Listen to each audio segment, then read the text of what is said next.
Welcome to the Global Robotic Assisted Surgery Podcast, or GRASP for short. We release weekly podcasts featuring insights from leading surgeons and other surgical professionals. Our host for today is Professor Hitendra Patel, who is a global key opinion leader in robotic assisted surgery, telesurgery, and editor-in-chief of the World Journal of Clinical Oncology. We hope you enjoy the GRASP podcast. Welcome to another episode of the Global Robotic Assisted Surgery Podcast, or GRASP as I keep calling it. Today we're very fortunate. We have a top paediatric surgeon from Guy's and St Thomas's in London, and welcome. Thank you very much. It's an honor and a very good chance for me to participate in your podcast. All the best and congratulations for all the work you have done so far on this.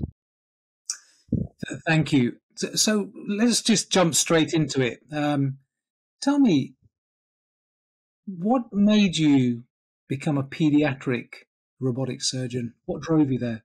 So just to clarify, I am a transplant surgeon and my robotic practice at the minute is the adult population, and hopefully in the near future we are going to go to kids as well. So if we speak why I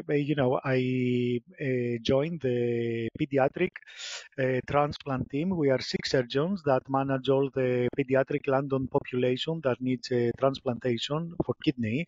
For me, it's first of all, it's a big challenge because operating on kids, we all know that has its own challenges, and you need this specific set of skills to be able to perform it successfully. And then I love kids. I have my own kids and I love kids, and it's the pleasure and the satisfaction I get after a successful transplantation is if it is big when you operate on adults, is really much bigger when you operate on kids. So these two things are what mainly drove me and to participate in the pediatric transplant world. So with the transfer of skills from adults to children, how is that? I mean, it can't be easy. What are the sort of things you've had to do to transfer your skills between adult and pediatric population? So it's a good question because many times people and surgeons think that I have the skill to perform an operation in adults, so how much more difficult it is to do it in kids. But actually, there is much more difference because the child is not a small adult. The child is a completely different person and has its own challenges in terms of anesthetic challenges and operative challenges. I'll give you an example. When you do laparoscopy or robotic, for example, in a kid, you need to be able to work in a much smaller space where all the organs are very close together. So the risk of damaging these organs is significantly higher. Also, when you operate on kids, you need to remember that the volume of blood in a child is much less than the volume of blood in an adult patient. As a result, any bleeding in a child can be much more difficult to manage than comparing to adults. And finally, when you do laparoscopy, which robotic is laparoscopic surgery as well, then it has its own challenges in terms of anesthetic management, because you have all this less volume, increase intra-abdominal pressure, and then how the child with small lungs can compensate for this. So it's true that it's a big challenge, and it's not very easy to transfer your adult experience. But of course, I had many years of experience, and then my colleagues, helped me to adapt and adjust in this pediatric world. So if we take the anesthetic considerations aside and we take the size of the child, the physiology of the child to one side for the moment, if we talk about the technology of the robotics and the instruments, do you think that the current systems lend themselves well to the future pediatric surgeries that you will be encountering or performing? I mean, so the pediatric, when you think for pediatric population, you think for kids that can be as small as 10 kilograms, and this is the smallest of the kids that we are going to operate and perform a kidney transplantation, to kids that can be like adults, so 70, 80, 90, or 100 kilograms as well. All this, so is a big spectrum of child size. So as you can imagine, for the bigger children, the challenges are less. But as you go to operate on smaller and smaller children, then this is where it becomes more difficult. Because as I said before, the main challenges are first that you have a very limited space. And what it means is that all the organs are so close together that the risk of damaging the bowel, for example, or another organ is much more significant. Then you have, when you work with robotic with robot, you need at least, it depends on the operation of course, but you have the 4 robotic ports, and on top of this you might have an assistant port, or as in our case when we do the transplant, you might need to perform a small incision as well to put the kidney in the abdomen. So, this is a big challenge because there is no much space to fit all this on a small kid's child. So I think, for the small children, definitely there are a lot of challenges, and you need to go progressively to those. On our side, but on the company side, then we are looking probably either for the single port robotic systems, or for robotic systems that will be able to perform the same procedure with less number of ports. Okay. That's my view. Thank you. No, excellent answer. So if we just move slightly to the side of this conversation, I noticed that you are in charge of the robotic donor nephrectomy program. So can you just tell me, when did you start that, and how much help did you have? Did you start from scratch? What happened to make that come to fruition? So the program started in December 2018. Now, there are a few challenges that I can mention. One is the economic aspect, because you have an operation that has excellent outcomes, like the laparoscopic procedure, and everybody asking, why do you want to do a more expensive operation? What the advantages is going to offer? And for this, we needed to get grants from the company and grants from the hospital to be able to, to develop our program in the beginning. The second thing is that because you are transplant surgeons, our exposure with robot is limited. And unfortunately, when you have urology, for example, they are able to perform 2 cases every day, 2 robotic cases. In transplant is not the same. As you know, we can do 2-3 live donor transplants a week. And this is only because we are a very big live donor center, the biggest in UK. And we have this luxury. In other centers, they are doing 1 every week or 1 every other week. So the exposure on the robot is not that big. And then, my background is general surgery, and I had a lot of experience in open laparoscopic surgery, but not in robotic surgery. So what I did personally was that I devoted a lot of time, and by this I mean that I was going for 1 year, every Thursday I remember, after hours when everybody got finished with the robotic surgery, I was going to work until from 6 to 10, 11 in the evening on the simulator until I mastered all the exercises, and I was able to perform, on the simulator and have achieving between 99 and 100%. And that's not an exaggeration. You can imagine, if you spend so much time. And then after I did this, I modified my laparoscopic approach a bit. So I moved the camera where the robotic camera is, and I tried to do most of the operation from the front, as you do when you operate robotically. And this helped me. And after going through this, this is, when I jumped and started to perform the donor procedure. Yes. So that's interesting. So you use the simulator as a training model. Have you developed any other models for live donor that you use now? Anything else around? So yes, I am planning to start the robotic recipient program, and actually we have the date for the first operation is going to be the 6th and 7th of February, given everything is going well, of course. So the robotic recipient program is a completely different program, and as you know, performing a transplant, the most crucial part of the operation is to be able to perform the anastomosis. And when you perform the anastomosis robotically without having the haptical feedback, you have the risk either for bleeding if the anastomosis is very loose or for tightening and creating a stenosis. When you go to courses, you do a bit of practice, of course, but to do a course, it costs between 3.5 and 4,000 pounds, and you can do it once when you do a bit of. So, in my view, the course, I don't think it can give you the practice that you need to go and perform the operation live. What the course can give you, however, is the confidence, because when you go for the course, it's the first time that you operate on live tissue, and that's very important. If you go from dry lab to a person, you miss this in between step, and the course, that's what it gives you, because it gives you the confidence that you operate on live tissue.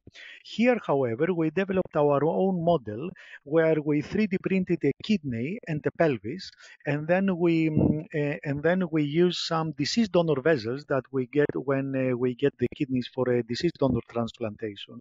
So we fit these deceased donor vessels in this model, and we practice on the same vessels that we use as in real life, because these are deceased donor vessels. So by this, first of all, we can handle real tissue. Second, we can measure our performance either by timing the performance or examining the anastomosis at the end. And this gives us a big advantage, I believe. And that's how we plan to, this is the training I'm going through at the minute, planning to start the procedure in early February. That's amazing. It's an incredible model. So just for the listeners and viewers, this type of hybrid simulation model takes into account all the things that are missing for training. And I think I congratulate you on that. That's an amazing model you've got. And tell me, the 3D printing, what's the consistency of the kidney that you print? Is it very soft? Is it quite firm? How do you feel about the consistency of that kidney? So on the kidney, so it's firm, to say this, and we don't pay much, in a way we don't pay much attention, because what we do is that we 3D print very short renal artery and vein, and then we attach on this deceased donor vessels. Okay. So the material that we work is actually deceased donor vessels, but the kidney and the pelvis help us to get how you position yourself in space, like in actual operation. Yeah. And the other big thing about anastomosis, which you mentioned earlier, either leakage or stenosis, how are you measuring the tension on your sutures? Because that's still an issue for robotics without the haptic feedback. Yes, there is no real way to measure, but what we do is that, first of all, to check if there is any leak, we flush the anastomosis at the end, and by this we can see if there is any leak. And if there is no leak, then we will open the vessel and we'll check the anastomosis from the inside, and by this we can see whether there is any narrowing, any stenosis. If you want to be even more specific, you can measure the diameter of the artery before you start the anastomosis, and then you can cut and measure the diameter of the anastomosis at the end, and by this you can see whether you have created what you believe, or whether you have caused any stenosis. Amazing. Really amazing. I'm fascinated by the model. We're interested in training models which are useful in the real patient, and how do you do that safely? So this is a great model. So tell me, I can share a video with you, where it is shown how the model works and how well it is related to real life. So we'll get to that video for one of the webinars we do with you, for sure. So if we just to move on a little bit from what we're talking about, You obviously mentioned training. So how many people do you help train a year in your team, guys? And that training, how difficult is it for those trainees to learn the new techniques that we're discussing? So at the minute, it's only me who performs this operation, and the priority for the minute is to establish our program. And you cannot establish a program if you have just one surgeon performing it. So we are going through a phase that I'm training colleague surgeons. There are two colleagues that are under training at the minute. As you know, for the robotic donor nephrectomy, you need about 25 patients cases to be able to replicate your results. How fast they are going to reach at this point, it depends on their background. One of the colleagues, for example, is urology, and she already performs some robotic operations. For her, it's going to be easier to pick up the operation. The other colleague that is getting training is transplant surgeon. He is not urologist. He has a background of general surgery. So he needs to devote more time on the simulator before he is able to to spend more time on the real donor, and probably he's going to need a bit more time to be able to be independent. Okay. And then you mentioned something about the clinical and cost effectiveness of, we talked about laparoscopy, live donor lap, and live donor robotic. What is it that's better about the robotic live donor operation compared to the lap live donor? So this is a challenge because it's easier to prove your results and the benefits of the robot if you compare the robotic with an open procedure, like when we do, for example, when we compare the robotic kidney transplant with the open. When you compare, however, laparoscopic with robotic, you just compare two minimal invasive approaches. And actually, on the laparoscopic operation, we already perform an enhanced recovery program, which means that the donors are getting out of the hospital very quickly. It's difficult for this reason to prove the outcomes. However, when we compared our outcomes, we saw that although we didn't find a statistically significant difference between the two procedures, there was a clear trend in favor of the robot in terms of intra-abdominal postoperative infections and wound infections postoperative. The reason it has not reached statistical significance is because of the numbers. Because we have a very big number of donors, but at the minute we are over 70 robotics. And interestingly, I will add on this, there is a recent paper published which shows that actually the advantages of the robot are being shown after the surgeons have been mastered the procedure. So what I expect in the coming years is that these publications are going to be more often where we will see the advantages of the robot compared to the laparoscopy. Okay. So basically, once you've flattened the learning curve, you think there's going to be other more interesting things we'll see, essentially, right? So yeah, exactly. Makes sense. Because the robot has, yes.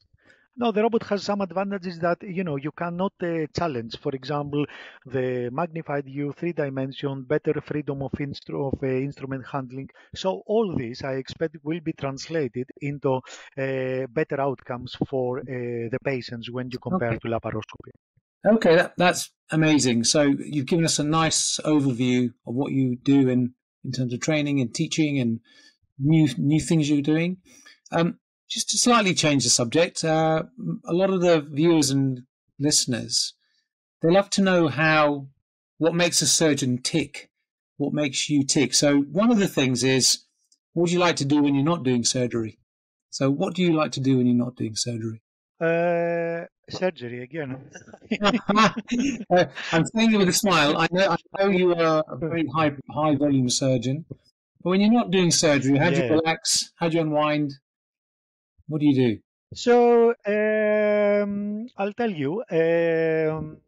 Eat every day. I mean, unfortunately, I don't have much time for training and exercising because I have small kids and they need my time. Okay. So what I'm doing and what I like to do is when I leave hospital, I like to walk towards home for, between an hour and 2 hours. And this gives me, first of all, it takes me completely out of the hospital environment. Then it gives me time to think. And many times, when I have problems or concerns or when I have something that I need to find the solution. This is the time that I have with myself, and then I'm thinking about it.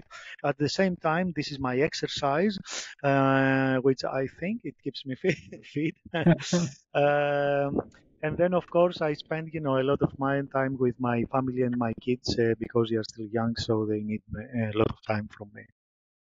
Wow. Okay, so you're basically meditating on your way home, I guess. Exactly. That's amazing. Yes. You look well. That's good to know. And then in terms of back home, because I know you're originally from Greece, right? So from Athens, so you worked and trained. Yes. So you Correct. managed to go back to your country and support their surgical training programs and, share knowledge. Do you still do that sort of thing? Definitely, yes. I was in Athens in November where I performed a laparoscopic donor and then a recipient in a pair in a hospital that I used to work when I was back in Greece before 2012. Yeah. Unfortunately, they are not doing laparoscopy at the minute, so I went to, and then now we are in a phase that I'm going to help them develop the laparoscopic program in this hospital. Yeah. So there is still a role for laparoscopy in certain countries because affordability, I'm guessing. Is that probably the reason?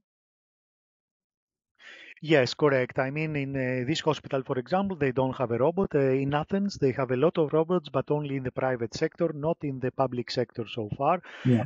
And laparoscopy definitely has its place there. And as you know, even open surgery, they are still doing in some centers, they are doing open surgery to remove the kidneys. So, yes. Yeah. Okay. Although the robot is coming more and more and finally is going to replace every other kind of surgery, I believe. Well, we can end on that part. There are now several clinical robots available in the world, and so there's a lot more competition now between all the companies. Also, for the operations that you're discussing to do with live donor and also recipient, the modular robots now, single arm robots, are being shown to have more applicability, aren't they? Depending on which type you've got. So have you any experience with the other robots, the ones which have modular arms, single arm, 1, 2, 3, or 4 arms separately?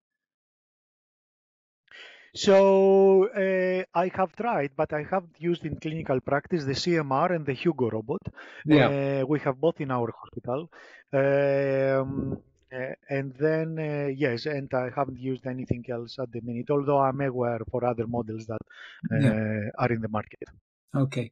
Because we talk about multi-quadrant robotic surgery. So, for example, the colorectal surgeons are in multiple quadrants, and therefore the modular robotic systems might be more useful in multi-site surgery.